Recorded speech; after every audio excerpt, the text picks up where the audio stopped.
The cranberry sauce was still warm in my hands when my wife, Dr. Chloe Walsh, destroyed 35 years of marriage with 7 words.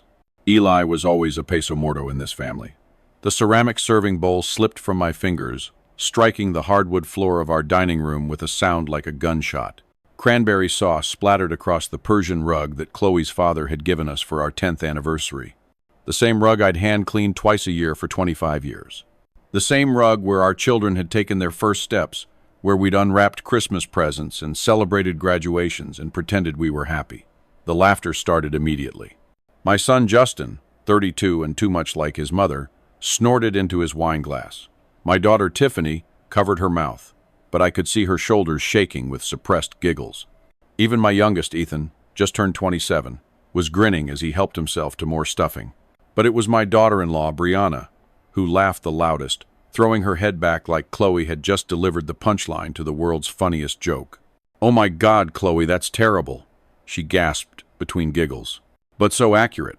I stood frozen beside the table I'd spent 2 days preparing, wearing the chef's apron I'd embroidered with autumn leaves last September, surrounded by the people I'd devoted my entire adult life to serving. The turkey I'd been basting since 4 in the morning sat golden and perfect in the center of the table. The homemade rolls were still warm from the oven.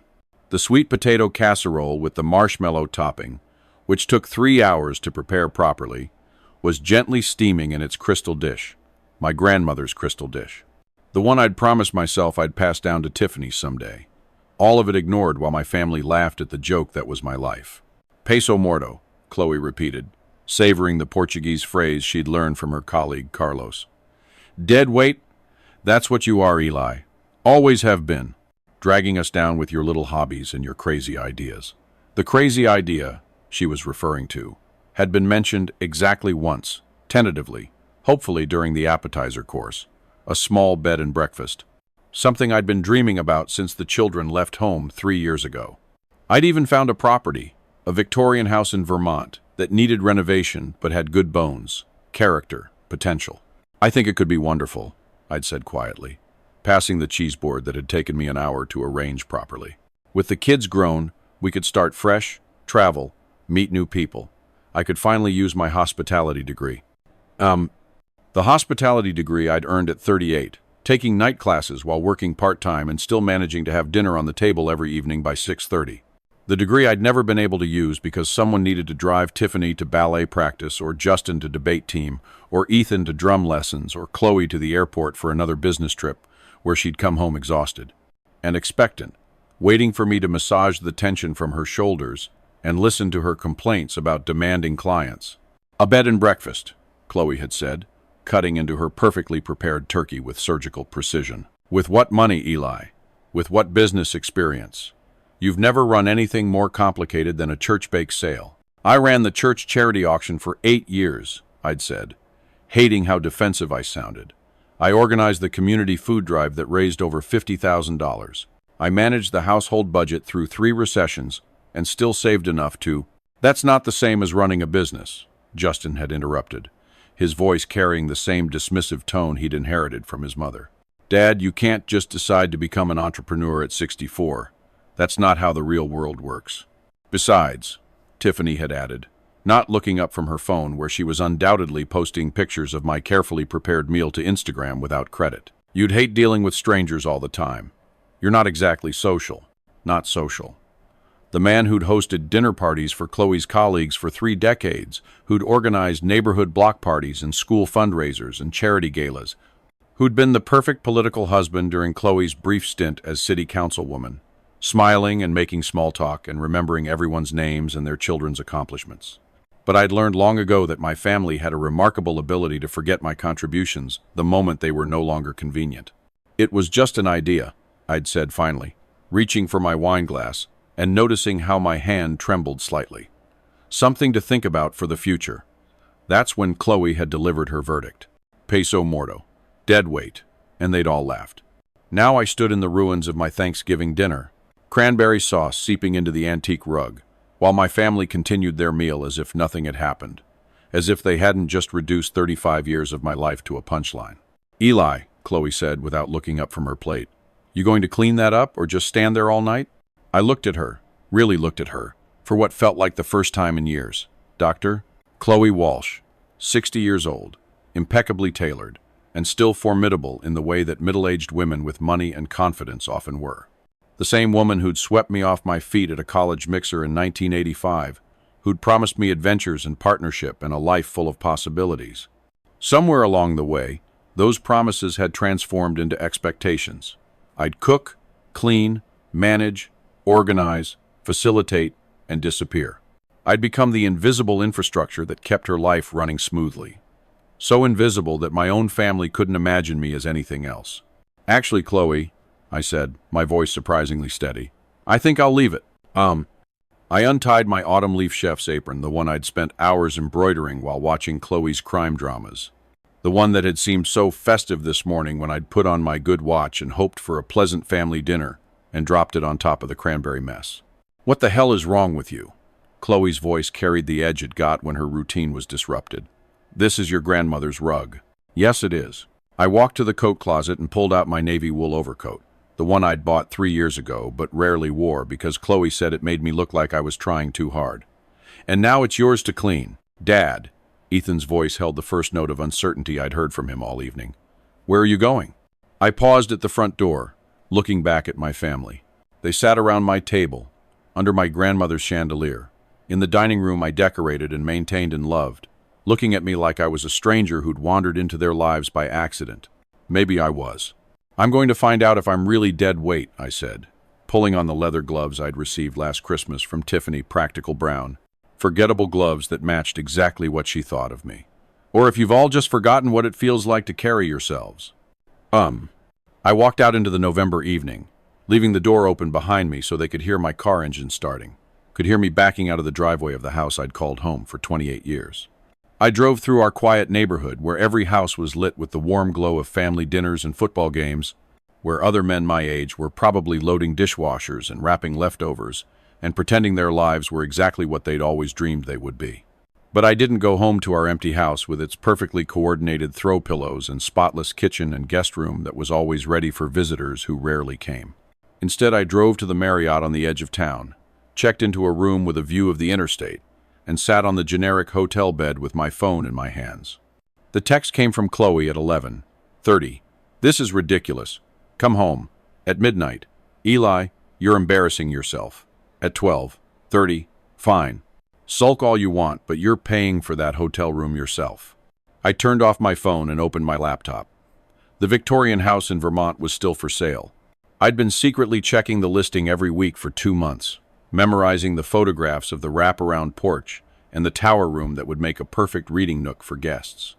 But Vermont suddenly felt too close, too small, too much like the life I was trying to escape. I opened a new browser window and typed 6 words that changed everything. Remote property for sale, Alaska. The photographs that filled my screen showed endless skies and untouched wilderness. Mountains that had never heard my family's laughter at my expense. Lakes that reflected possibilities instead of limitations. By 3:0 inches the morning, I'd found it. 50 acres on the edge of nowhere. 4 hours from Anchorage, with a log cabin that needed work and a view that needed nothing but appreciation.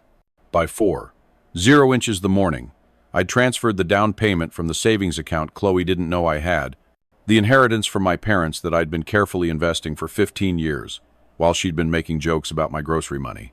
By sunrise, I was driving north toward a life that would finally fit the man I'd always been underneath the apron, and the expectations and the weight of other people's limitations. Chloe was right about one thing. I had been carrying dead weight for 35 years, but it hadn't been me. The real estate agent's voice crackled through my cell phone like distant thunder, professional concern barely masking what I suspected was genuine alarm. Mr. Walsh, I have to ask, are you certain about this decision? Purchasing property sight unseen is always risky. But Alaska. Patricia Meadows paused, and I could hear papers shuffling in the background. Well, it's not exactly retirement country for most people. I stood at the window of my hotel room, watching the Kansas sunrise paint the sky in shades of amber and rose, and smiled for the first time in months. Miss Meadows, I've spent 35 years making safe decisions. How's that worked out for me? I understand, but this particular property is quite remote. The nearest neighbor is 12 miles away. The access road isn't maintained by the state, and the cabin, while structurally sound, hasn't been occupied in 3 years. Perfect. Another pause. The seller is asking for a quick closing, cash only, as is condition. No inspections, no contingencies. It's unusual for someone of your demographic. My demographic. A 64-year-old black man, probably divorced, probably desperate, probably making an emotional decision he'd regret when reality set in. Patricia was being kind by not saying it directly. Miss Meadows, I've wired the full purchase price to your escrow account. The property is mine, as of 9 this morning, correct? Yes, sir. Congratulations, I suppose. Though I do hope you'll consider hiring local contractors before attempting any major renovations. The climate up there can be challenging. Challenging. As if 35 years of marriage to Dr. Chloe Walsh hadn't been excellent preparation for challenging climates. After ending the call, I sat on the hotel bed and stared at my phone, scrolling through 17 text messages I hadn't answered. Chloe's anger had evolved overnight from irritation to outrage, to what appeared to be genuine panic. Eli, this has gone far enough. The kids are worried sick. Whatever's wrong, we can fix it. Just come home. I'm calling Dr. Harrison. You're clearly having some kind of breakdown. Dr. Harrison, our family physician for 20 years, who'd prescribed antidepressants when I'd mentioned feeling invisible, who'd suggested hormone therapy when I'd complained about feeling restless, who'd recommended couples counseling when I dared to voice dissatisfaction with my marriage counseling that Chloe had refused, claiming our problems were all in Eli's head. The final text had arrived at 6:0 the morning. Eli, please. I didn't mean what I said. Come home and we'll talk about the bed and breakfast idea. I deleted the messages without responding and called the number I'd found online at 2:0 the morning. Northern Lights Moving and Storage. This is Jake. I need everything in my house packed and shipped to Alaska today. A pause. Sir, it's 5 o'clock in the morning. I'm sorry. I meant I need it scheduled for today. I can pay extra for the rush service. Alaska is a big place. Where in Alaska? I gave him the address I'd memorized, watching him whistle low through the phone. That's remote. Going to cost you extra for the distance, and we'll need to coordinate with a local company up there for the final delivery. Whatever it costs. You moving the whole house?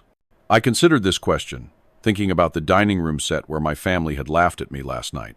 The king-size bed, where Chloe had been falling asleep before I finished speaking for the last 5 years. The living room furniture arranged around a television that played her shows on her schedule. No, just my things. My books, my clothes, my grandmother's china, my craft supplies. Everything else stays. What about furniture? I'll buy new furniture. Furniture that fits who I am now, not who I used to be. Hi. After scheduling the movers, I drove to our house, my former house, arriving at 7:30 to find Chloe's Tesla still in the driveway. She'd taken the day off work, something she'd done exactly 3 times in our entire marriage, when each of our children was born. I used my key quietly, surprised by how foreign my own home felt after just one night away. The cranberry sauce stain was gone from the dining room rug. Chloe must have called our cleaning service, but the table still held the remnants of our Thanksgiving disaster. Dirty plates, serving dishes with congealed food, wine glasses with dark residue in the bottom. The scene of my humiliation left for me to clean up. I found Chloe in the kitchen standing at the coffee maker in her silk pajamas, her designer hair disheveled and her face bearing the kind of hangover pallor that suggested she'd finished the wine after I left. Thank God, she said when she saw me. Eli, we need to talk. This whole thing has gotten out of hand. Has it? I opened the cabinet where I kept my travel mugs and selected my favorite, a ceramic piece decorated with vintage maps that Tiffany had given me years ago, back when she still thought my dreams of travel were charming rather than embarrassing. Of course it has. Running off to a hotel like a teenager having a tantrum. What will the neighbors think? I poured coffee into my travel mug, adding cream from the refrigerator I'd organized and restocked hundreds of times. I don't know, Chloe.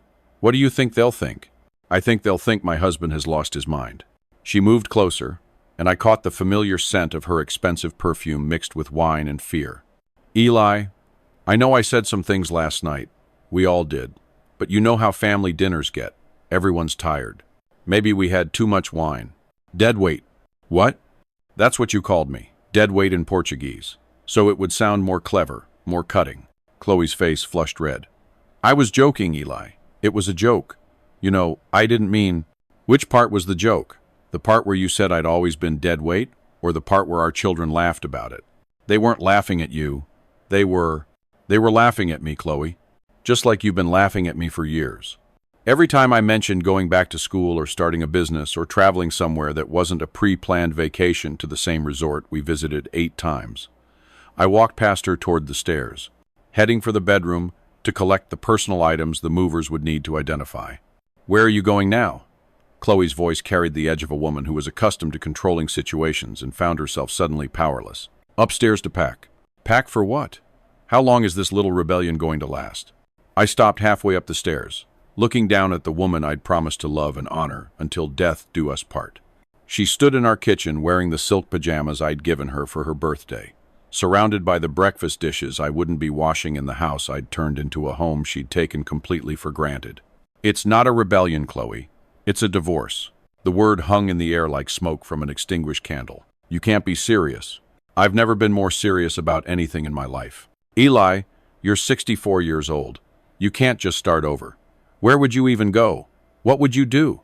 I smiled, thinking about 50 acres of untouched wilderness where no one had ever called me dead weight, where no one expected me to disappear into the background of my own life.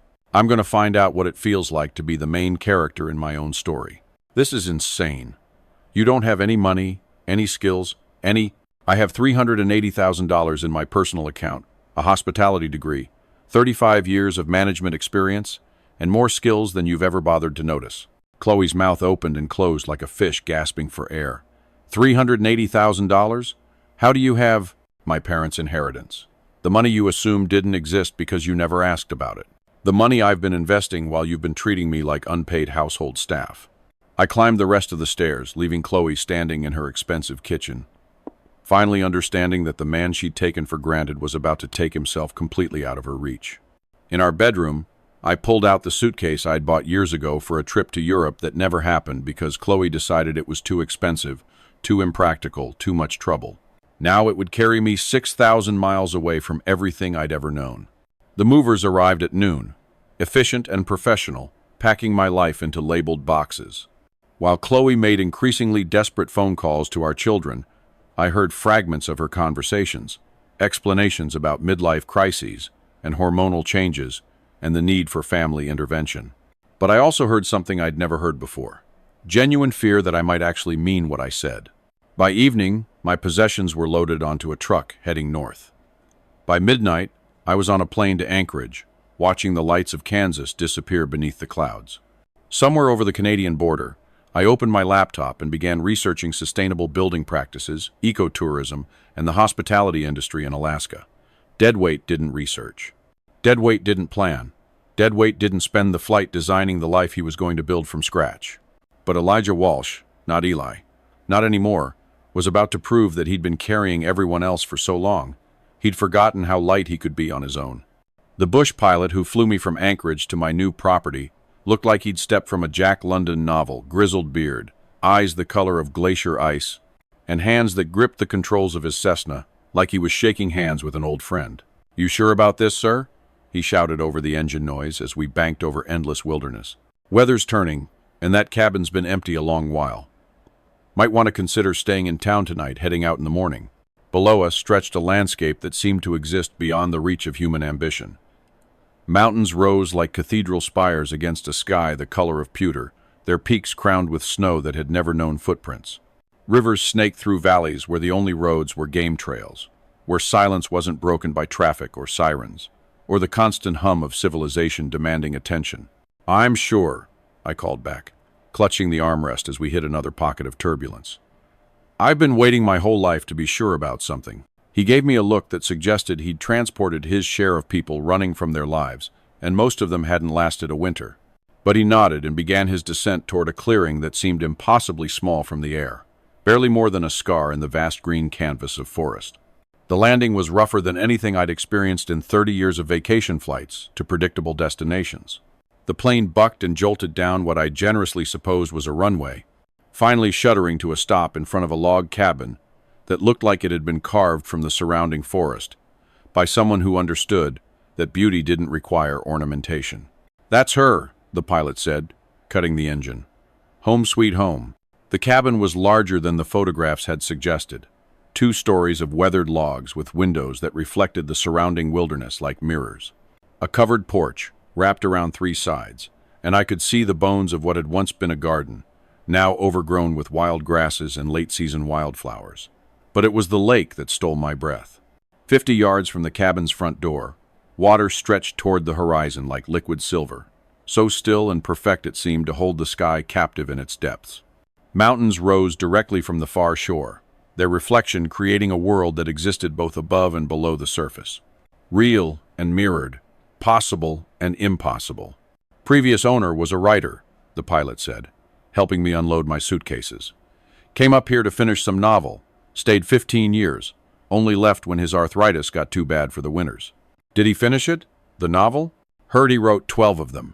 Something about the solitude clearing his head, helping him remember who he was underneath all the noise. I stood in front of my new home. My home purchased with my money, chosen by my judgment, and felt something I'd almost forgotten existed. Possibility. The pilot fired up his engine. I can come back tomorrow. Check on you. Make sure you're settling in all right. That's kind of you, but unnecessary. I have everything I need. He studied my face, perhaps looking for signs of the breakdown Chloe was probably describing to anyone who would listen. Instead, he seemed to find something that surprised him. You know what, sir? I think you do. After he lifted off, the silence was so complete, it felt like a living thing. No traffic, no sirens, no televisions bleeding through thin walls, no family members needing rides or meals or emotional management. No wife's voice explaining why my dreams were impractical, why my desires were selfish, why my very existence was an inconvenience. Just wind in the pines, and the gentle lap of water against the lake shore, and the sound of my own breathing, steady and calm, and entirely my own. I walked through the cabin slowly, claiming each room with my presence. The previous owner had left it furnished. Simple, sturdy pieces that looked like they'd been built to last through whatever storms Alaska could deliver. A stone fireplace dominated the main room with built-in bookshelves that begged to be filled with stories that mattered. The kitchen was small but functional, with windows that looked out over the lake, and mountains that seemed to change color as the light shifted. Upstairs, the master bedroom occupied the entire second floor, with windows on 3 sides and a view that made my Kansas horizon seem cramped and apologetic. This was a room for dreaming big dreams, for planning impossible things, for becoming whoever you were brave enough to become. I unpacked my laptop and sat at the kitchen table, using my phone's hotspot to connect to the outside world. The internet was slow, but functional enough for research, planning, and the business I was already beginning to envision. My inbox was full of increasingly frantic messages from Chloe and the children, but I deleted them unread. That conversation would happen when I was ready, on my terms, from a position of strength rather than desperation. Instead, I opened a new document and began typing, Business Plan, Northern Lights Wilderness Retreat. Mission, to provide discerning travelers with an authentic Alaska experience that combines luxury accommodation with environmental stewardship and respect for local culture. Target market, executives seeking digital detox, couples celebrating significant anniversaries, adventure travelers who appreciate comfort, corporate groups needing creative inspiration. I'd studied hospitality management for 6 years, earning my degree while raising 3 children and maintaining a household that could have served as a magazine spread for perfect family living. I'd managed budgets, coordinated events, resolved conflicts, and created experiences that brought people together around shared values. Everything Chloe had dismissed as just housework had actually been preparation for this. By midnight, I had 30 pages of detailed plans. Renovations that would transform the cabin into a luxury retreat while preserving its authentic character. Marketing strategies that would attract guests willing to pay premium prices for authentic experiences. Partnerships with local guides, artisans, and suppliers that would benefit the entire community. A sustainable business model that would provide financial independence while creating something genuinely meaningful. The next morning I woke to sunlight streaming through windows I hadn't covered with the heavy drapes Chloe preferred. Outside, the lake reflected clouds that looked like brushstrokes against canvas, and I understood why the writer had stayed 15 years. I made coffee in the simple kitchen and walked onto the porch, breathing air so clean it seemed to wash my lungs from the inside. A bald eagle circled overhead, and somewhere in the distance, I heard the haunting call of loons. My phone buzzed with an incoming call, Chloe's number. I let it go to voicemail, then listened to her message while watching the eagle settle on a dead pine at the water's edge. Eli, this has gone too far. The kids are worried sick. The neighbors are asking questions, and Dr. Harrison says you might be having a genuine psychological break. I've talked to a lawyer about having you declared well, about protecting you from making decisions you'll regret. Just come home. We'll pretend this never happened. I deleted the message and blocked her number. Then I called the construction company I'd researched online, the one with 5-star ratings and a specialty in sustainable building practices. Northern Construction. This is Maria. I'd like to schedule a consultation for a major renovation project. I'm turning a residential cabin into a luxury wilderness retreat. Whereabouts are you located? I gave her the address I'd memorized, hearing her whistle softly through the phone. That's pretty remote. It'll cost extra to get crews and materials out there. That's fine. When can someone come take a look? How about next Tuesday? Fair warning, though. Winter's coming fast up there. If you want to do any major work, we'd need to start soon and work through some pretty challenging weather. Perfect. I've been dealing with challenging weather my whole life. It's time I built something that can withstand it. After scheduling the consultation, I walked down to the lakeshore and stood at the water's edge, letting the morning silence wash over me like absolution. Somewhere in Kansas, Chloe was probably calling lawyers and doctors, trying to find legal ways to drag me back to a life that had never fit. But legal guardianship required proving I was incompetent to make my own decisions. And a man who just purchased 50 acres of Alaska wilderness, developed a comprehensive business plan, and scheduled major construction work within 48 hours of arriving, didn't sound particularly incompetent. He sounded like someone who'd finally stopped pretending to be smaller than he actually was. The eagle took flight, circling once before, disappearing into the vast blue sky. I had work to do. The construction crew arrived on a Tuesday morning when frost painted the world in silver. Their convoy of trucks rumbling down my dirt access road like mechanical thunder.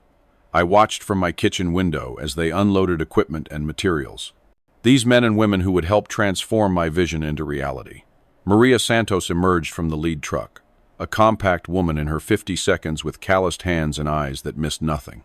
She walked the property with the focused attention of someone who understood that Alaska didn't forgive poor planning or shoddy workmanship. "You picked a hell of a place to build a business," she said, studying the elevation reports I'd commissioned. "But I'll give you this. The location's perfect for what you're planning. Total privacy, world-class views, and close enough to town that you won't go completely feral." We spent the morning walking through the cabin, discussing load-bearing walls and plumbing upgrades, and the kind of insulation that would keep guests comfortable when outside temperatures dropped below survival. Maria's team measured and photographed and made notes in the efficient shorthand of people who built things that lasted. "Timeline's tight if you want to open next summer," she said as we stood on the porch looking out at the lake where ice was already forming along the edges. "We're talking about adding 4 guest suites, upgrading the electrical and plumbing systems, building a commercial-grade kitchen, and constructing a separate spa building. That's a lot of work in a short window." Can it be done? Can be done? Yeah. Question is whether you want to pay what it'll cost to do it right. I thought about the account statements I'd reviewed that morning, the careful investments that had grown steadily while Chloe made jokes about my pin money, the inheritance from parents who'd believed in education and self-sufficiency, who'd worked 2 jobs each to send me to college, who'd trusted me to make something meaningful of the opportunities they'd provided. Money isn't the limiting factor. Quality is. Maria smiled. The first genuine smile I'd seen from her. "In that case, we can absolutely do this. But you're going to have to make some decisions about living arrangements. This place is going to be a construction zone for the next 8 months." I'd been thinking about this problem since my first night in the cabin. Staying would mean months of noise, dust, and constant disruption. Leaving would mean returning to Kansas, probably triggering exactly the kind of intervention Chloe was threatening. What if I built something temporary? A small cabin where I could stay during construction. Could work. Keep you close enough to make decisions, but far enough away to maintain some sanity. Maria pulled out her tablet, sketching quickly. We could put up a kit cabin down by the lake. Nothing fancy, but warm and functional. Tear it down when the main project's finished, or keep it as staff quarters. How long would that take to build? 2 weeks, maybe 3. We'd need to pour a foundation and run utilities. but it's straightforward work. I looked at the spot she'd indicated, a level area about 100 yards from the main cabin with an unobstructed view of the water. Private enough for solitude, close enough for supervision, perfect for a man learning to live entirely on his own terms. Let's do it. That afternoon, while Maria's crew began laying out foundation markers, I drove into town for supplies. Fairmont Station, population 847, according to the welcome sign, consisted of a grocery store, hardware store, gas station, and a combination cafe divided by bar called the Northern Light that appeared to serve as the community's unofficial city hall. The grocery store clerk, a woman named Betty, with kind eyes and practical gray hair, helped me navigate the complexities of shopping for an extended stay in rural Alaska. "You're the one bought the Morrison place," she said, not quite making it a question. "Word travels fast, honey. In a town this size, a stranger buying property is front-page news, especially when he shows up alone and starts talking about building a resort." I paused in loading canned goods into my cart. "Is that a problem?" Betty considered this, studying my face with the careful attention of someone who'd lived through enough winters to recognize genuine determination. "Depends what kind of resort you're planning. We've seen folks come through wanting to build casinos or strip malls or turn the whole place into some kind of theme park. Nothing like that. I want to create a place where people can experience real Alaska. The wilderness, the culture, the sense of possibility. Something that supports the community rather than exploiting it. And you think you can do that coming from—" She glanced at my Kansas license plate visible through the window. "Coming from somewhere flat and easy." It was a fair question. I thought about my 35 years of managing complexity, resolving conflicts, and creating experiences that brought out the best in people. About the fundraisers I'd organized that had fed families and funded scholarships and built community centers. About the dinner parties where I'd helped strangers become friends. Where I'd negotiated business deals disguised as social conversations. Where I'd turned my home into a space that made people feel valued and heard. I think I can learn, and I think I can listen to people who know more than I do. Betty nodded slowly, then reached under the counter and pulled out a business card. "My daughter runs the best guiding service in the area. If you're serious about this resort idea, you'll need local partners who understand what tourists want and what the land can handle." I took the card, reading the name, Arctic Adventures. Jenny Morrison, owner. Any relation to the man who sold me the property? His daughter. She grew up on your land. Knows every trail and fishing spot for 50 miles. Smart girl, good business sense. But she's been struggling since her dad moved south. Tourists usually book through the big companies in Anchorage. Don't know there's local expertise available. That evening I called Jenny Morrison from my temporary quarters, while construction noise echoed from the main cabin. She agreed to meet the next morning, her voice carrying the cautious optimism of someone who'd learned not to expect too much, but hadn't given up hoping. She arrived at sunrise driving a pickup truck that had seen hard use but careful maintenance. Jenny was about Tiffany's age, with sun-weathered skin and eyes the color of deep water. She moved through the wilderness like it was her living room, pointing out wildlife signs and explaining the seasonal patterns that would affect any tourism operation. "Dad always said this property had resort potential," she said as we walked the shoreline. "Perfect access to fishing, hiking, wildlife viewing. But it would need to be done right.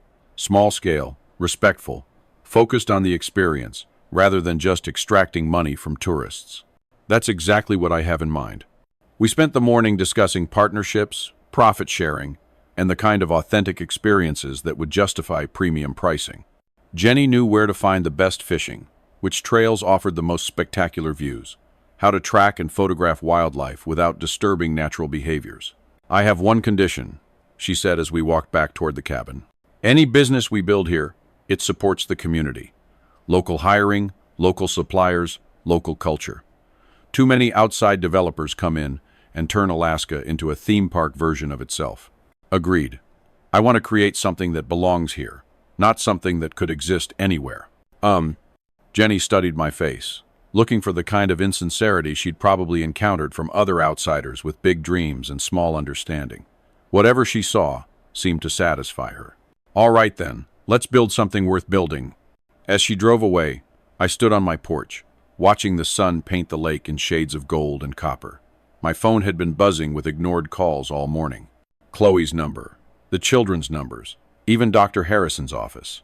But I'd also received emails from my investment advisor confirming that my portfolio had grown by another 8% this quarter. From the contractor confirming that construction was ahead of schedule. From the Small Business Administration approving my application for additional funding. Deadweight didn't receive approval for business loans. Deadweight didn't negotiate partnerships with local experts. Deadweight didn't stand on his own porch, watching his dreams take shape in the wilderness he'd claimed as his own. I was beginning to understand what the writer who'd lived here for 15 years had discovered. Sometimes you had to travel to the edge of the world to find the center of yourself.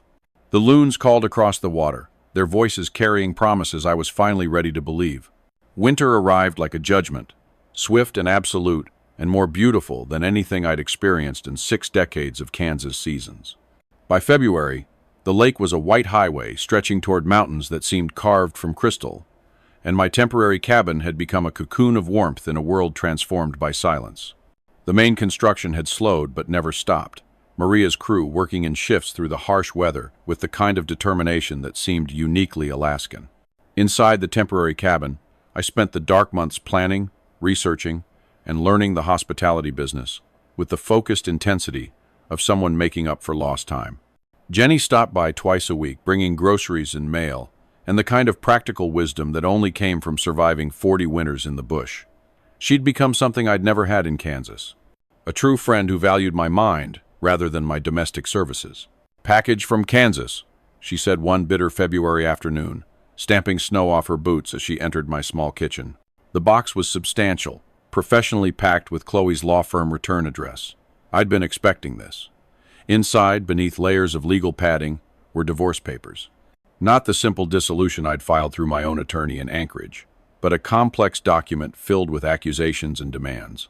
Chloe was contesting everything: my competency to make financial decisions, my right to community property, even my legal residence in Alaska. Attached was a letter in her familiar handwriting. "Eli, this foolishness has gone on long enough. I've spoken to medical professionals who confirm that your behavior indicates possible early-stage dementia or a serious psychological break. No rational person abandons their family and life savings to play pioneer in the wilderness. I'm prepared to file for guardianship if you don't return immediately and submit to proper medical evaluation. The children support this decision. We're worried about you." Jenny watched me read, her expression darkening as she absorbed my body language. "Bad news? My wife wants to have me declared mentally incompetent." She whistled low. "On what grounds?" "Apparently buying property in Alaska and starting a business constitutes evidence of dementia." Well, hell, half the state would be in asylums if that were true." Jenny poured herself coffee without asking. "Another thing I loved about our friendship. What are you going to do?" I thought about the question while watching snow fall outside my windows like a blessing. In Kansas, this moment would have triggered panic, phone calls to lawyers, desperate attempts to prove my sanity to people who'd already decided I'd lost it. The old Eli would have rushed home to make peace, to smooth over conflict, to resume the smaller version of himself that everyone found so much more comfortable. But the man who'd lived through an Alaskan winter, who'd negotiated construction contracts and built partnerships and learned to split firewood when the generator failed, had different responses available. "I'm going to prove her wrong." "How?" I pulled out the folder I'd been preparing for months. Documentation that would make Chloe's accusations look not just false, but ridiculous. Bank statements showing my assets had grown substantially under my own management. Business plans that demonstrated strategic thinking and market analysis. Letters from contractors, suppliers, and partners attesting to my competency and professionalism. "She thinks I'm hiding in the woods making emotional decisions," I said, spreading the documents across my kitchen table. "Instead, I've been building something that will be worth millions when it opens." Jenny studied the papers with the careful attention of someone who understood business. Her guiding service had survived and grown through careful planning and sound judgment, and she recognized the same qualities in my work. "This is solid," she said finally. "Really solid. You've thought through everything. Environmental impact, staffing, marketing, seasonal variations. This isn't the work of someone who's lost his mind." "No, it isn't.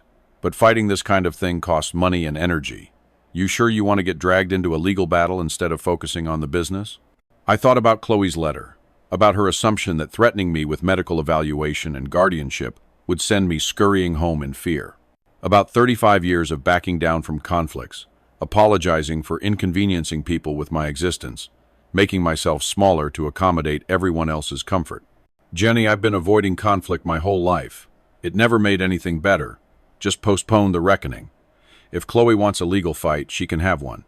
But she's about to discover that the man she married isn't the man she's trying to control. That afternoon, I drove into town through snow that fell like determination, meeting with the lawyer I'd retained when I'd first arrived in Alaska. Rebecca Martinez was Jenny's age, but with the sharp focus of someone who'd built her practice defending people others underestimated. Natives fighting for land rights, men escaping abusive situations, elderly residents protecting their assets from predatory relatives. This guardianship threat is interesting, she said, reviewing Chloe's paperwork in her small but efficient office. Your wife's lawyer is claiming you've abandoned your family and are making irrational financial decisions, but the evidence suggests exactly the opposite.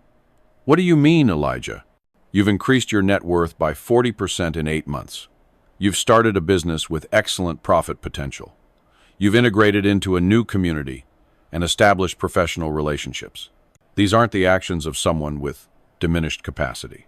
They're the actions of someone who's finally operating at full capacity. She leaned back in her chair, studying me with the analytical gaze of someone who'd seen every variation of family financial warfare. I think your wife made a miscalculation.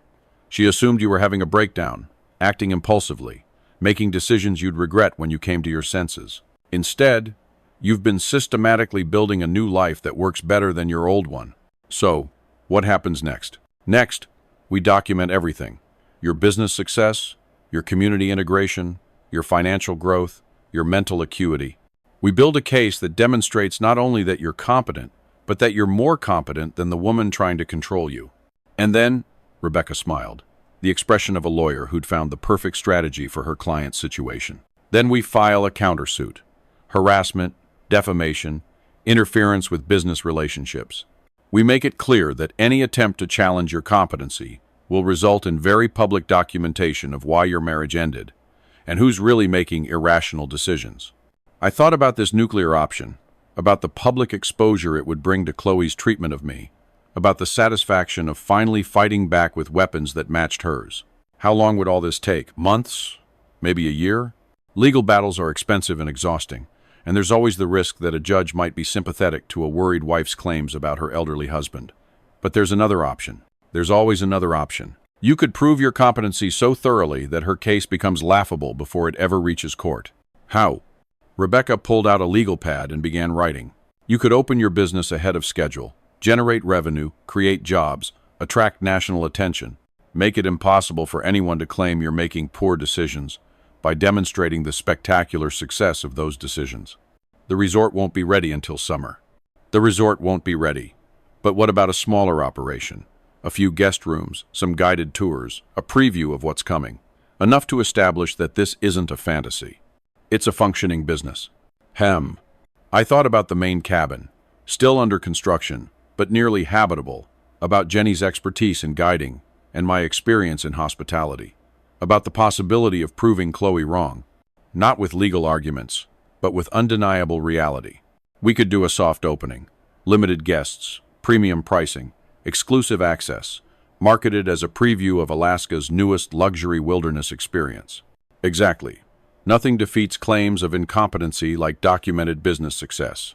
That night I called Jenny from my temporary cabin while Aurora Borealis painted the sky in ribbons of green and gold. How quickly could we put together a guiding operation for small groups? How small? 4 guests maximum, high-end clientele, willing to pay premium prices for authentic experiences. Give me 2 weeks to line up equipment and permits. But Elijah, are you sure about this? Opening early means everything has to be perfect from day one. No room for mistakes. How? I looked out at the wilderness that had become my home, at the business that was becoming my legacy, at the life I'd built from nothing but determination and the courage to finally bet on myself. Jenny, I've been making other people's lives perfect for 35 years. It's time to make my own life perfect. All right then, let's give them something to remember. The aurora danced overhead like applause, and I began planning my resurrection.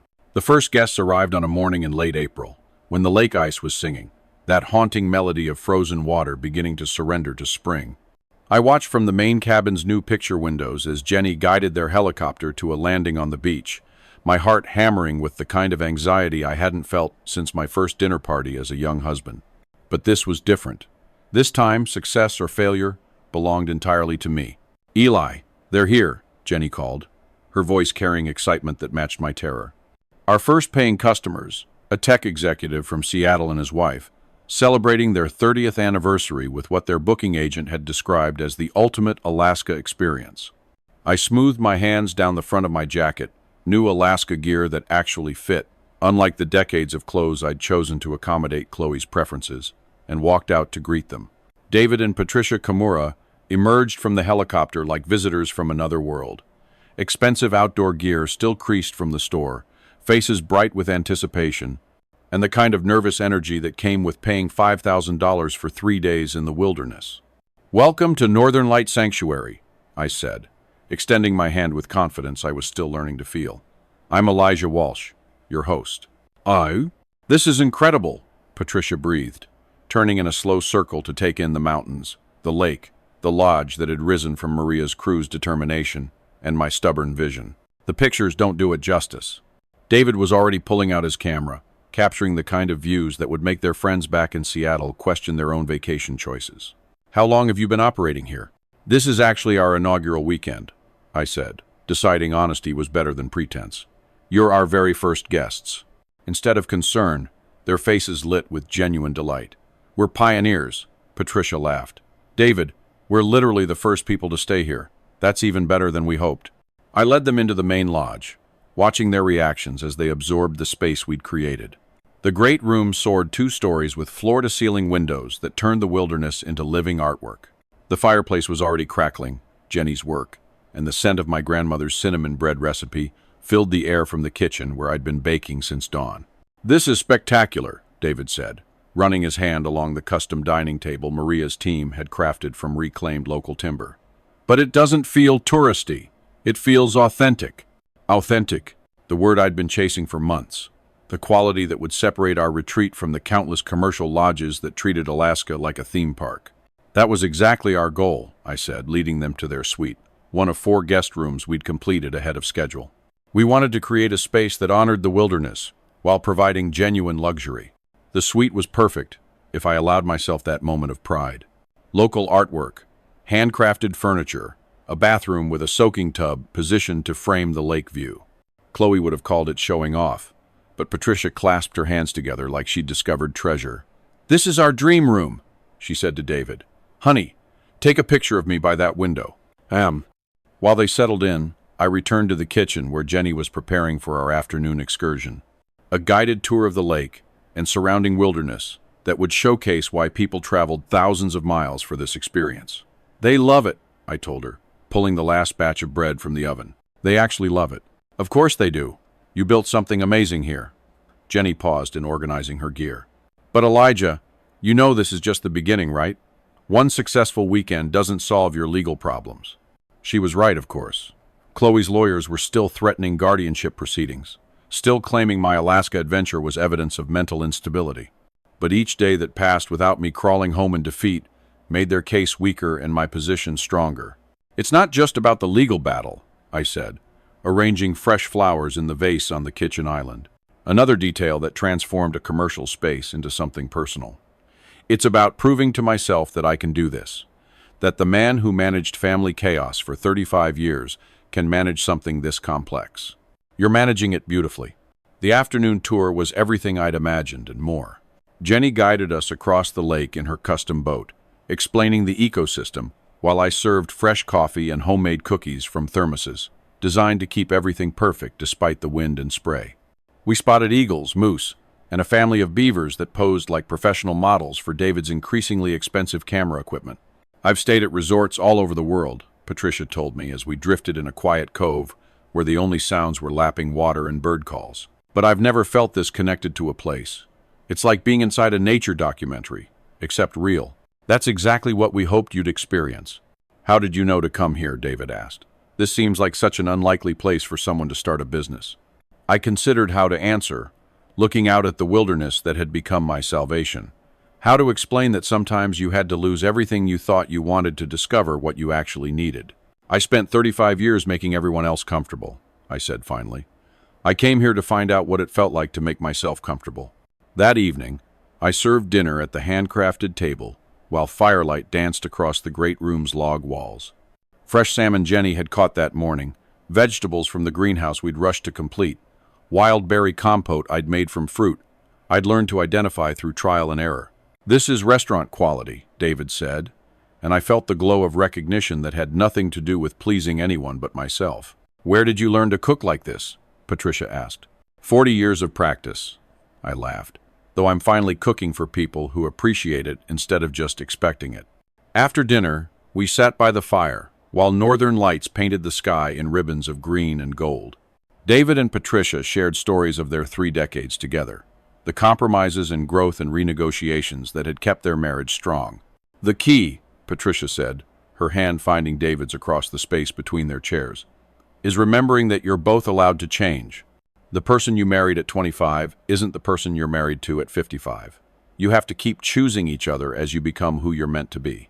Oh, I thought about Chloe, about her inability to see me as anything other than the young man she'd married, about her panic when I'd finally outgrown the role she'd assigned me. Some people grew together, others grew apart. The tragedy wasn't the growing, it was the refusal to acknowledge it.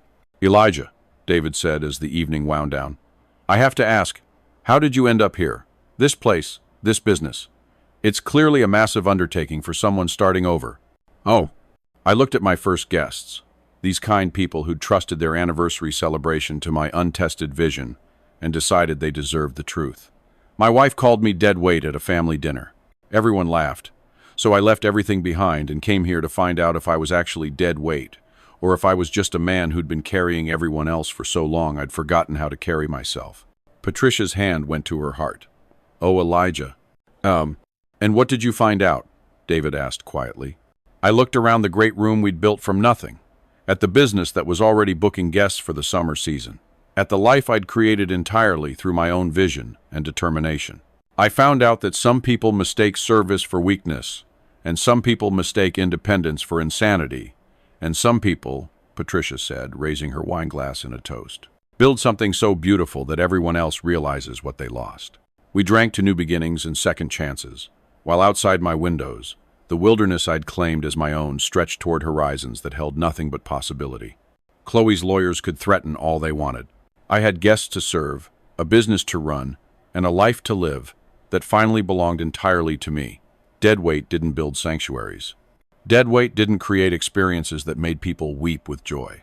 Deadweight didn't stand in the great room of his own lodge, surrounded by the evidence of his competence, planning tomorrow's adventure for people who'd traveled across the continent to share his dream. I was many things now: entrepreneur, host, wilderness man. But deadweight had never been less accurate. Chloe was about to learn the difference between a man who'd been held down and a man who'd been set free. The article in Travel Plus Leisure changed everything.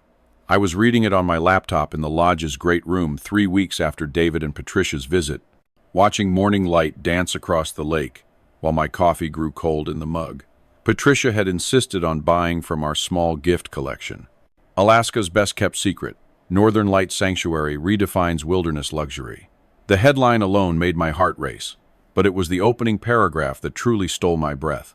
In an era of manufactured experiences and Instagram-ready backdrops, Northern Light Sanctuary offers something increasingly rare: authentic transformation. Host Elijah Walsh has created more than a wilderness retreat. He's crafted a space where guests don't just visit Alaska. They discover parts of themselves they didn't know existed. The article included David's photographs, professional quality images that captured not just the stunning landscape, but the feeling of being here. The aurora dancing over our lake, the great room at sunset, firelight warming log walls, Patricia and me laughing together in the kitchen, looking like people who'd found exactly where they belonged. My phone started ringing before I'd finished reading. "Elijah, this is Jennifer Chen from the Alaska Tourism Board," the first caller said, her excitement crackling through the connection. "We'd like to discuss featuring Northern Light Sanctuary in our luxury campaign for next season. This article is generating exactly the kind of interest we want for authentic Alaska experiences." The calls continued throughout the morning. travel agents wanting to book clients, a documentary crew interested in filming, a publisher asking if I'd consider writing about the experience of starting over at 64. By noon, I had 37 booking inquiries and a waiting list that stretched into the following year. Jenny arrived during the lunch rush of phone calls, her expressions cycling between amazement and concern. "You've seen the article." "I've seen it. I've also seen my email inbox crash twice from the volume of inquiries." "Elijah, this is incredible, but are you ready for this level of attention? Once word gets out about your success." She didn't need to finish the thought. Success this visible would make it impossible for Chloe to maintain her narrative about my mental instability. But it would also make it impossible for me to remain quietly hidden in the Alaska wilderness, rebuilding my life away from the judgment of people who'd never believed in my capabilities. "There's something else," Jenny said, pulling out her phone. "Local news wants to do a feature story, but they're asking questions about your background, about why someone from Kansas suddenly appeared in Alaska and built a luxury resort." I felt the familiar tightness in my chest. Not anxiety about the attention itself, but about the story it would tell. The man who'd run away from his family to play pioneer in the wilderness. The husband who'd abandoned his responsibilities to chase selfish dreams. The narrative Chloe and her lawyers would use to support their competency claims. What kind of questions? The reporter, nice woman named Sarah Kim. She wants to know about your hospitality background, your business experience, how you financed this operation. She's not trying to be invasive, just wants to understand how someone creates something this successful, seemingly overnight. I walked to the great room windows, looking out at the wilderness that had become my sanctuary. The afternoon sun painted the lake gold, and somewhere in the distance, I could see eagles circling over their fishing grounds. This place had taught me that running towards something you valued was different from running away from something that diminished you. "Set up the interview," I said. "It's time to tell the real story." Sarah Kim arrived the next morning, a sharp-eyed woman in her 30s, with the kind of practical intelligence that came from years of separating fact from fiction. We sat in the great room with coffee and fresh blueberry muffins while she set up her recording equipment, her professional demeanor softening as she absorbed the space we'd created. "This is remarkable," she said, gesturing toward the handcrafted details that made the lodge feel like a home rather than a hotel. "But I have to ask, how does someone go from being a homemaker in Kansas to running a luxury wilderness retreat in Alaska? That's quite a transformation." I'd been preparing for this question since Jenny's call, thinking about how to frame the story in a way that honored the truth without feeding the narrative my former family was constructing about my supposed breakdown. I spent 35 years managing complex logistics, resolving conflicts, creating experiences that brought people together, and building relationships that lasted decades. I just did it under the title of homemaker instead of hospitality manager. You're saying your marriage was preparation for this business? I'm saying that managing a household, organizing events, coordinating schedules, and making people feel valued and comfortable are exactly the skills needed to run a successful hospitality operation. The only difference is that now I'm being compensated for work I've always done. Sarah made notes, her expression thoughtful. But the financial investment required to create something like this, that's substantial, even for someone with business experience. This was the question I'd been dreading and anticipating in equal measure. The moment where I'd have to reveal that the dead-weight husband had been financially independent all along.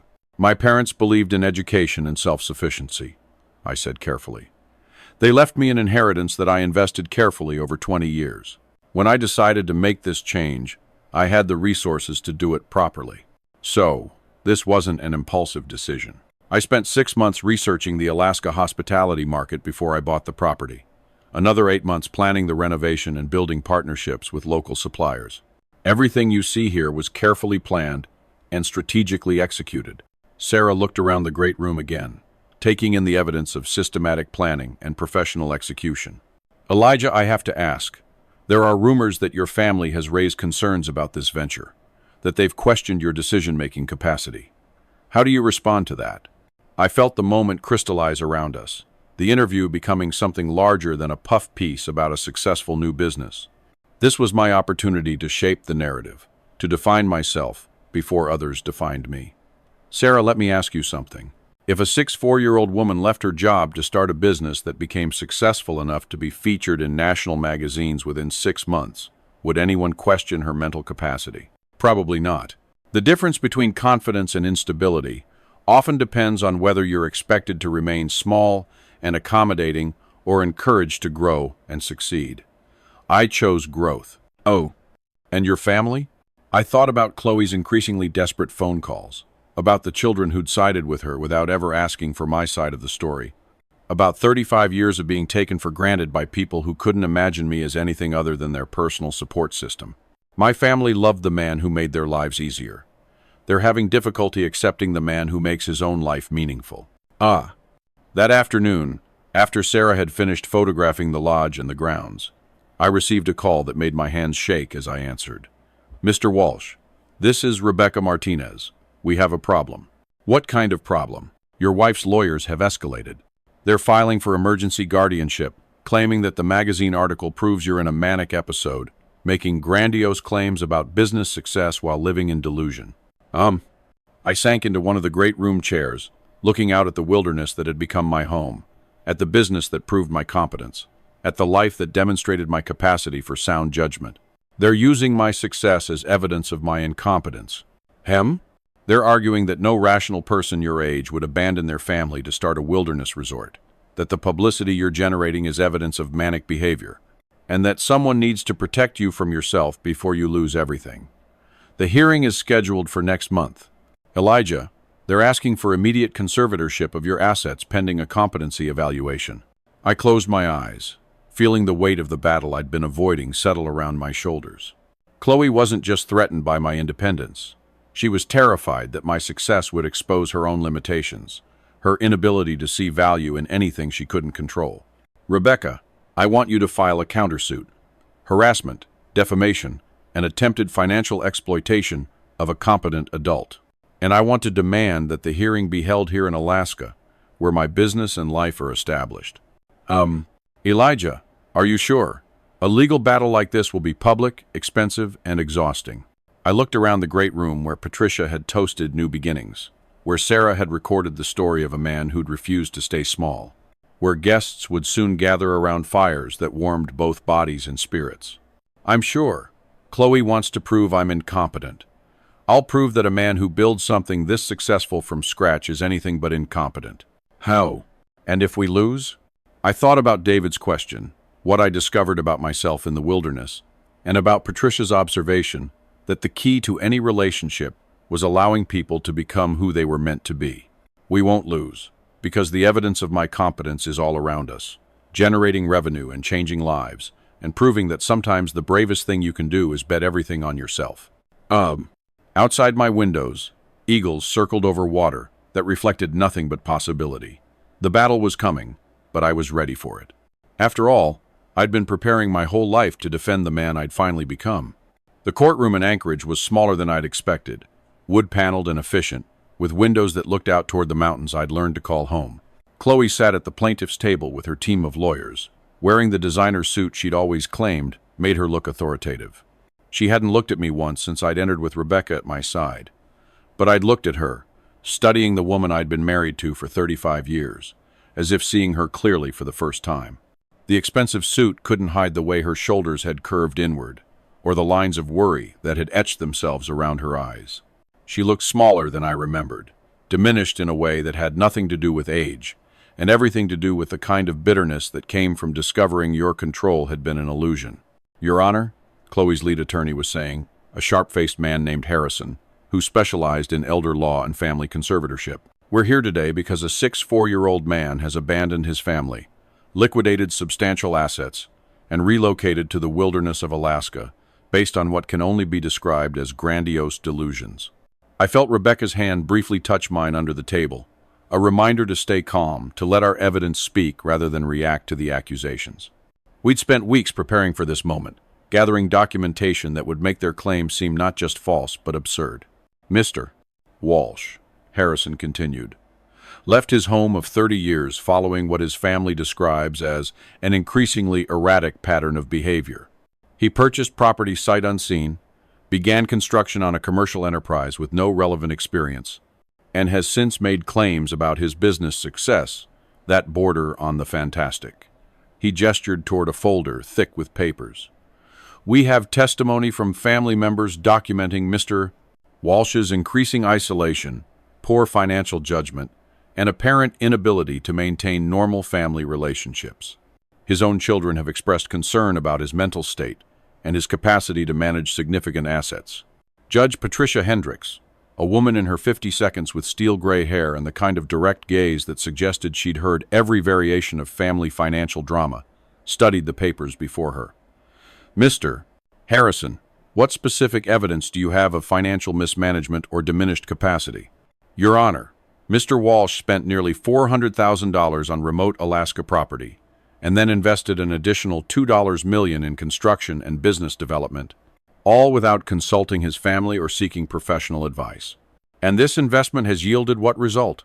Harrison's pause was barely perceptible, but I caught it. This was the question they'd been hoping to avoid.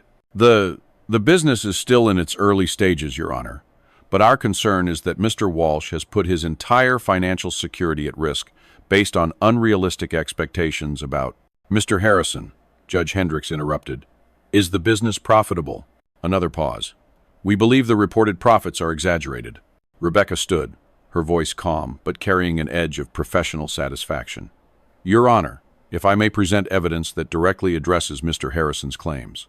For the next hour, Rebecca systematically dismantled every argument Chloe's lawyers had constructed. Bank statements showing my business had generated over $300,000 in revenue in just 4 months of operation. Booking records demonstrating we were sold out through the following year. Letters from the Alaska Tourism Board, travel industry professionals, and satisfied customers attesting to both the quality of our operation and my professional competence. Furthermore, Your Honor, Rebecca said, pulling out her final folder, we have documentation that Dr. Walsh and his family have a significant financial interest in declaring Mr. Walsh incompetent. Upon his death or incapacitation, they stand to inherit assets currently valued at approximately $6 million. The courtroom fell silent, except for the scratch of the court reporter's machine and the distant sound of Anchorage traffic. Chloe's face had gone pale, and I saw her lawyers exchanging glances that suggested this particular piece of evidence was unwelcome news. Mr. Walsh, Judge Hendricks said, addressing me directly for the first time, I'd like to hear from you. In your own words, please explain your decision to relocate to Alaska and start this business. I stood slowly, feeling the weight of everything that had led to this moment. The laughter at my family's table, the decision to drive north towards something unknown, the months of construction and planning, and the slow, careful building of a life that belonged entirely to me. Your Honor, I spent 35 years managing complex operations under the title of homemaker. I coordinated schedules, managed budgets, resolved conflicts, and created experiences that brought people together. I raised 3 children, supported my wife's career, and saved enough money to be financially independent, all while being told that my contributions were less valuable than hers because they didn't come with a paycheck. I looked directly at Chloe for the first time since entering the courtroom. When I suggested using some of our assets to start a business that would utilize my skills and education, my wife called me dead weight. My children laughed. At that moment, I realized I had a choice. I could continue to accept their assessment of my worth, or I could prove it wrong. And you chose to prove it wrong by moving to Alaska. I chose to prove it wrong by building something meaningful with my own hands, my own mind, and my own money. The fact that I chose to do it in Alaska rather than Vermont or Colorado or anywhere else is irrelevant to the question of my competence. Judge Hendricks made notes, then looked up at me with something that might have been approval. Mr. Walsh, do you have any regrets about your decision? I thought about the question carefully, considering not just the legal implications, but the human ones, the family dinners I'd never share, the grandchildren I might never know, the life I'd left behind in pursuit of one that fit better. I regret that it took me 64 years to value myself enough to make this choice. I regret that my family preferred a version of me that was small enough for their comfort rather than large enough for my own fulfillment. But I don't regret building something that proves what I've always known about myself, that I'm capable of extraordinary things when I'm finally allowed to attempt them. The courtroom was quiet for a long moment. Then Judge Hendricks spoke, her voice carrying the authority of someone who'd spent decades separating truth from manipulation. Mr. Harrison, your petition is denied. Mr. Walsh has demonstrated not diminished capacity, but expanded capability. The evidence shows a man who has successfully translated a lifetime of management skills into a profitable business enterprise. That some family members disapprove of his choices does not constitute grounds for guardianship. She turned to Chloe's table, her expression stern. Furthermore, I'm concerned about what appears to be an attempt to use the court system to control a competent adult's financial decisions for the benefit of potential inheritors. Mr. Walsh, you are free to manage your assets and your life as you see fit.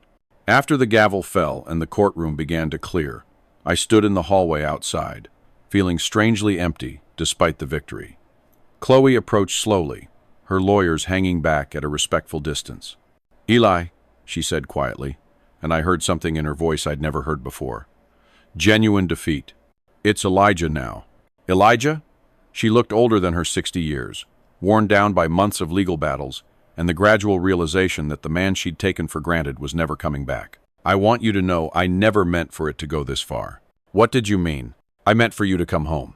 I thought if I made it difficult enough, expensive enough, you'd realize this whole thing was a mistake and come back where you belonged." I looked at this woman who'd shared my bed for 3 decades, who'd mothered my children, who'd somehow convinced herself that love meant keeping people small enough to control. "Chloe, I finally am where I belong. I'm sorry that doesn't include you."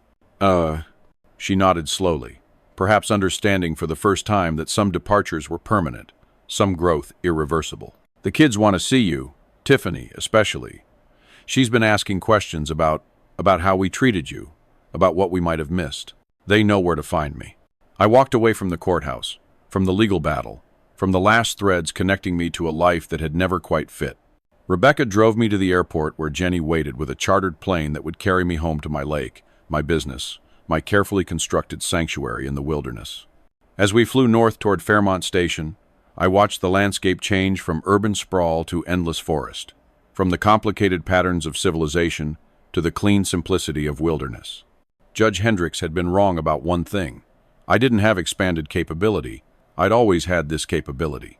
I'd just finally found a place where it was valued instead of feared. The plane banked toward home, and I began planning my next expansion. Dead weight didn't win court cases. Dead weight didn't build businesses that changed people's lives. But a man who'd been carrying everyone else for 35 years could certainly carry himself toward any horizon he chose. 2 years after the court hearing, I stood on the main lodge's deck, watching a helicopter land on our private helipad, the latest addition to a property that now sprawled across 200 acres and employed 37 people year-round. The autumn air was crisp, with the promise of winter, and the mountains across the lake wore crowns of fresh snow that would soon transform the world into the crystalline wonderland our winter guests paid premium prices to experience. The helicopter's passengers emerged with the careful movements of people stepping into a place they'd only dreamed about. A tech CEO from Silicon Valley and her family celebrating her 50th birthday with what their booking agent had described as the ultimate digital detox experience. They would spend 5 days here, learning to fly fish with Jenny, participating in wildlife photography workshops, and discovering what silence sounded like when it wasn't interrupted by notifications. But it was the second helicopter that made my heart skip. Tiffany emerged first, looking around with the wide-eyed wonder of someone seeing her father's world for the first time.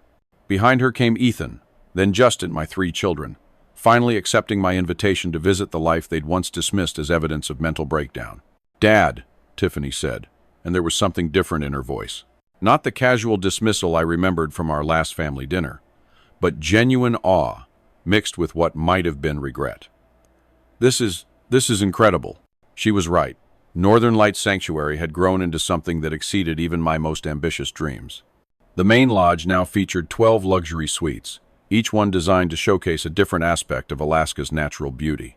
The spa building offered treatments that incorporated local traditions and ingredients, while the conference center attracted executive retreats from Fortune 500 companies seeking authentic team-building experiences. "Welcome to my home," I said, embracing each of my children in turn. Tiffany held on longer than necessary, as if trying to memorize something she'd lost, and was only now realizing she needed. I gave them the full tour, watching their expressions change as they absorbed what their father had built. The commercial kitchen where I still prepared signature dishes for special occasions.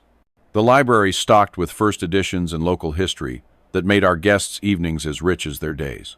The workshop spaces where visiting artists taught traditional crafts alongside modern techniques. "You did all this?" Justin asked, as we stood in the conference room where Fortune 500 executives plotted strategy while looking out at wilderness that had never heard a honking car horn. "I mean, you planned it, managed it, built it." "I had help," I said, thinking of Jenny and Maria, and the dozens of local craftspeople whose skills had turned my vision into reality. "But yes, I did all this." Ethan was studying the financial charts displayed in the business center. Visitor numbers, revenue projections, employment statistics that showed how our success had rippled through the entire region. "Dad, this isn't a hobby. This is a major hospitality operation. You're employing half the county. 43%, actually. We'll be at 51% when the winter expansion is complete." They were quiet during dinner, picking at the salmon Jenny had caught that morning and the vegetables from our greenhouse, while trying to reconcile the man before them with the father they thought they'd known. Outside the dining room windows, Aurora Borealis painted the sky in ribbons of green and gold, the same lights I'd learned to read like weather forecasts. "I owe you an apology," Tiffany said finally, setting down her fork and looking directly at me for the first time since arriving. "We all do." "You don't owe me anything." "We do." Her voice was steady, but I could see tears forming. "I've been thinking about that Thanksgiving dinner, about how we laughed when Mom called you when she said what she said. I've been thinking about how we never asked what you wanted, what you dreamed about, what made you happy." "Tiffany, let me finish. I've spent 2 years telling people my dad had some kind of breakdown and ran away to Alaska. But looking at this place, seeing what you've accomplished, you didn't have a breakdown, Dad. You had a breakthrough." Justin nodded, his face serious in the firelight. "I've been researching the hospitality industry since we decided to visit. Do you know what the failure rate is for new luxury resorts, especially ones started by people with no previous commercial experience? I imagine it's high. 87% fail within the first 2 years. But you're not just succeeding, you're setting industry standards. I read the article in Hospitality Design about your sustainable practices, the piece in Forbes about transforming rural economies through authentic tourism. Dad, you're being studied in business schools." I thought about the professor from Stanford who'd called last month, asking if she could bring a group of graduate students to study our operational model, about the documentary crew that had spent 3 weeks filming our sustainable practices, about the invitation to speak at the International Hospitality Conference in Dubai. "It's been a learning experience," I said simply. "Learning experience?" Ethan laughed. But there was no cruelty in it, just amazement.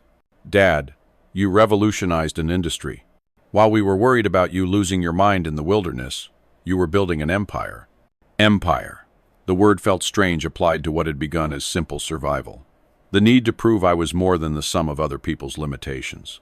But looking around the dining room where guests from 6 different countries were sharing stories and planning tomorrow's adventures, I supposed it was accurate. "There's something else," Tiffany said, her voice dropping to something more personal. "About Mom." I waited, watching my daughter struggle with words she'd clearly been rehearsing for months. "She's been different since the court case. Smaller somehow. Brianna left her last year. She said living with her was like being married to a woman who was angry at the world for changing without her permission."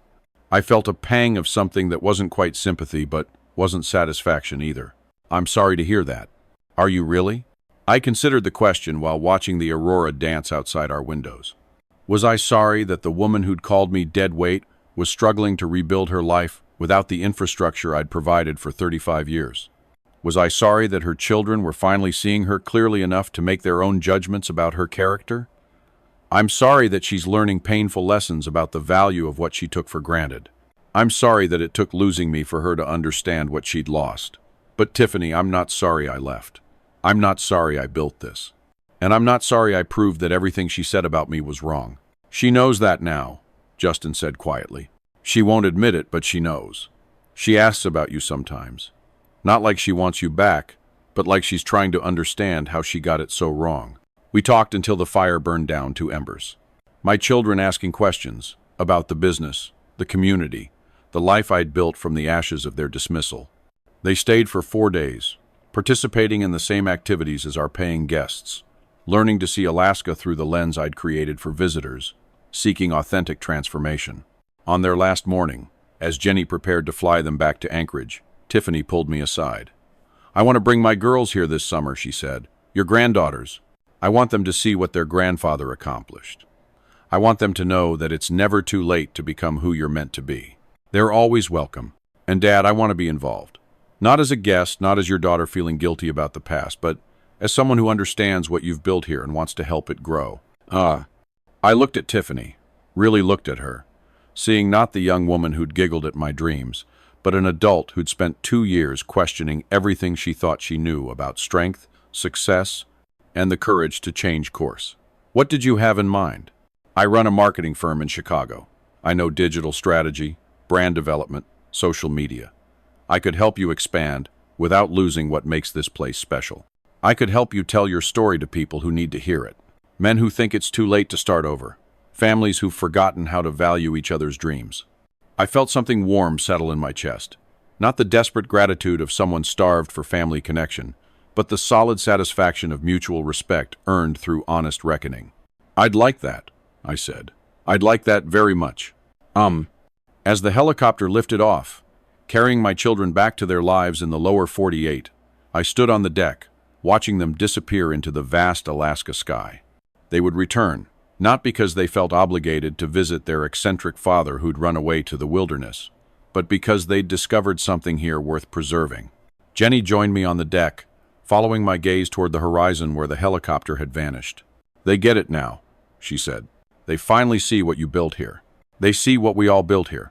This place exists because people believed in something larger than their individual limitations." "Speaking of which," Jenny grinned, pulling out her phone, "we just got confirmation from the National Geographic documentary crew. They want to feature us in their series about sustainable tourism. Full episode, prime time, international distribution." I looked out at the wilderness that had become my sanctuary, at the business that proved my competence, at the community that valued my contributions rather than taking them for granted. Somewhere in Kansas, Chloe was probably reading about my success in magazines she'd never bought when I lived in her house. Somewhere in the world, men were making the same choice I'd made. To bet everything on themselves when everyone else had bet against them. "Schedule it," I said. "It's time the whole world knew what dead weight can accomplish when it finally stops carrying everyone else." The aurora had begun early tonight, painting the sky in colors that had no names, reminding me that the most beautiful things often happened when you traveled far enough from familiar limitations to discover your own magnificence. I had an empire to run. The news crew arrived on a crisp October morning, when the autumn light turned everything to gold. Their equipment trucks rumbling down the road that had been nothing but a game trail when I'd first arrived 5 years ago. Now it was paved and maintained, wide enough for the tour buses that brought visitors from around the world to experience what the Wall Street Journal had called the most authentic luxury wilderness retreat in North America. I watched them set up from the main lodge's great room, where I was reviewing the morning's bookings with Tiffany, who'd moved to Alaska permanently 6 months ago to manage our expanding operations. My daughter, my partner now, really, had proven to have inherited more than just my eye color. Her marketing campaigns had transformed Northern Light Sanctuary from a regional secret into an international destination, while somehow preserving the intimate authenticity that made the experience meaningful. "The 60 Minutes crew wants to start with the overview interview," Tiffany said, consulting the detailed schedule she'd prepared. "Then they'll film guest activities, staff interviews, and the community impact segment in town. 60 Minutes. The call had come 3 months ago from a producer who'd seen our National Geographic feature and wanted to explore what she called the phenomenon of reinvention in later life. But I knew the real story they were chasing. The man who'd been dismissed by his own family then built something so successful, it forced everyone to reconsider their assumptions about age, gender, and the courage to change course. The interview took place on the deck, overlooking the lake, with the mountains providing a backdrop that made every shot look like a postcard. Correspondent Margaret Brennan, a coincidence of names that hadn't escaped either of our notices, asked the questions I'd been expecting, and a few I hadn't. "Elijah," she said, settling back in her chair while the crew adjusted their equipment. 5 years ago, you were a traditional homemaker in Kansas. Today, you run an operation that employs 63 people and generates over $12 million in annual revenue. How do you explain that transformation? I'd answered versions of this question dozens of times for magazines, documentaries, and the business school students who now used our operation as a case study. But something about the moment, the cameras, the setting, the knowledge that this interview would reach millions of people, made me want to be more honest than I'd ever been publicly. Margaret, I think most people misunderstand what happened to me. They see it as transformation, as if I became someone completely different. But the truth is, I finally became who I'd always been, underneath the expectation. What do you mean by that? I mean that managing a household for 35 years gave me exactly the skills needed to run a complex hospitality operation, coordinating schedules, managing budgets, resolving conflicts, creating experiences that brought people together. I'd been doing all of that for decades. The only difference was that suddenly, I was doing it for people who valued my contributions instead of taking them for granted. But surely starting a business in the Alaska wilderness required skills you didn't have as a homemaker. I smiled, thinking about the countless times I'd been asked this question, always phrased in ways that suggested housework was somehow less complex than real business. Margaret, have you ever tried to get 3 teenagers ready for school while preparing a dinner party for 12? Managing a budget that stretched a middle-class income to cover college tuition, and coordinating volunteer schedules for a charity fundraiser that raised $50,000? Because that was a typical Tuesday in my previous life. And your family's reaction to your success? This was the question I'd been dreading and anticipating in equal measure. The story was public knowledge by now. The legal battle, Chloe's attempts to have me declared incompetent, the gradual reconciliation with my children. But this was the first time I'd been asked to reflect on it for a national audience. My family loved the man who made their lives easier. They struggled to accept the man who made his own life meaningful. That's not unusual. Change is threatening to people who benefit from the status quo, even when that status quo is limiting for everyone involved. Do you have any contact with your ex-wife? I paused, thinking about the Christmas card Chloe had sent last year. The first communication between us since the divorce was finalized. A simple message. Congratulations on your success. I hope you're happy. Not an apology exactly, but perhaps the closest she could come to acknowledging what she'd lost when she dismissed my dreams as dead weight. Chloe and I live very different lives now. I hope she's found peace with her choices, just as I found peace with mine. And what about other men who might be in similar situations? Men who feel undervalued in their families or marriages? This was why I'd agreed to the interview. Why I'd opened my life to this level of scrutiny. Not for the marketing value. Our bookings were solid for the next 3 years, but for the men who might be watching from dining rooms, where their dreams were treated as inconveniences. I'd tell them that their instincts about their own worth are probably accurate, that if the people around them can't see their value, the problem isn't their vision, it's other people's limitations, and that it's never too late to bet on yourself, even when everyone else is betting against you. After the interview, the crew spent the day filming our operations, guests learning traditional fishing techniques with Jenny, participating in wildlife photography workshops, gathering around fires in the evening to share stories about transformation and discovery. They interviewed staff members about the economic impact on the community, local officials about sustainable tourism, and guests about what they'd found in the Alaska wilderness they couldn't find anywhere else.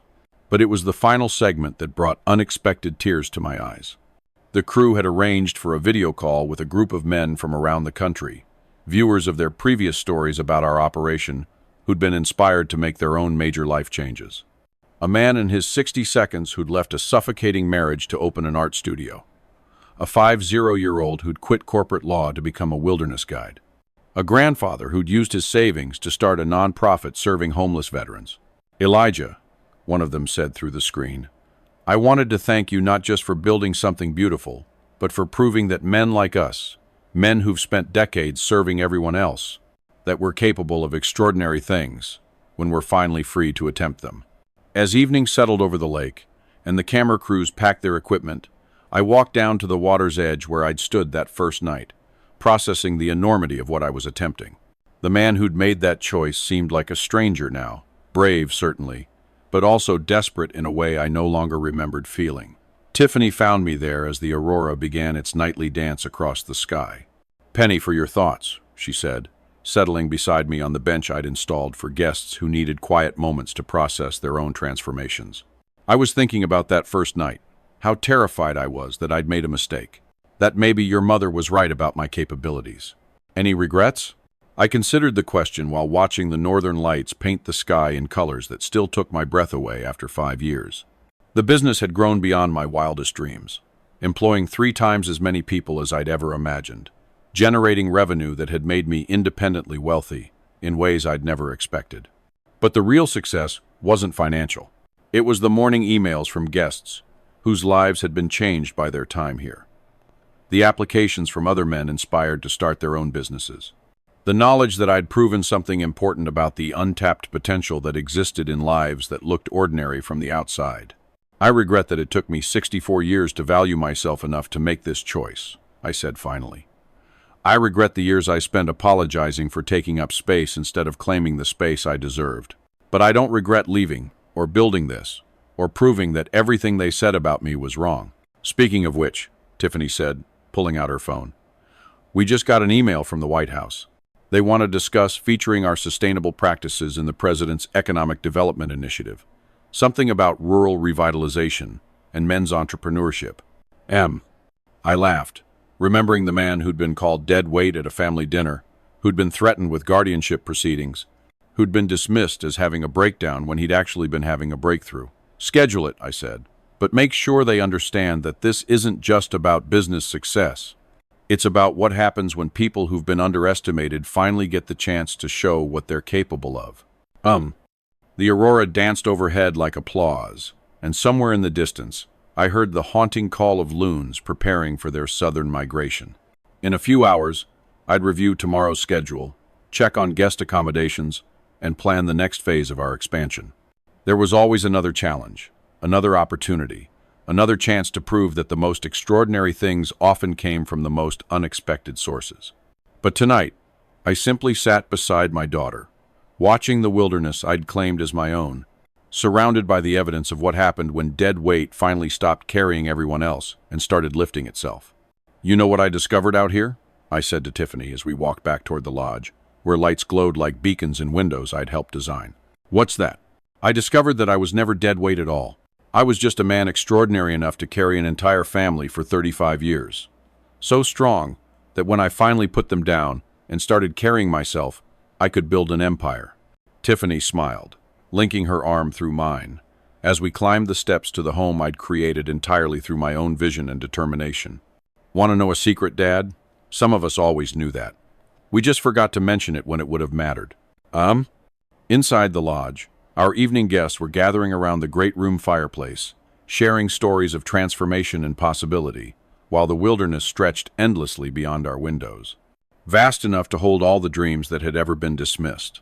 Strong enough to support anyone brave enough to build something worth building. I came to Alaska thinking I was running away from a family that didn't value me. I discovered I was running toward a life that finally fit the man I'd always been underneath their limitations. Some people spend their whole lives being told they're dead weight. I spent 5 years in the wilderness proving that the heaviest thing I'd ever carried was other people's opinions. Turns out when you finally put those down, you can carry yourself anywhere.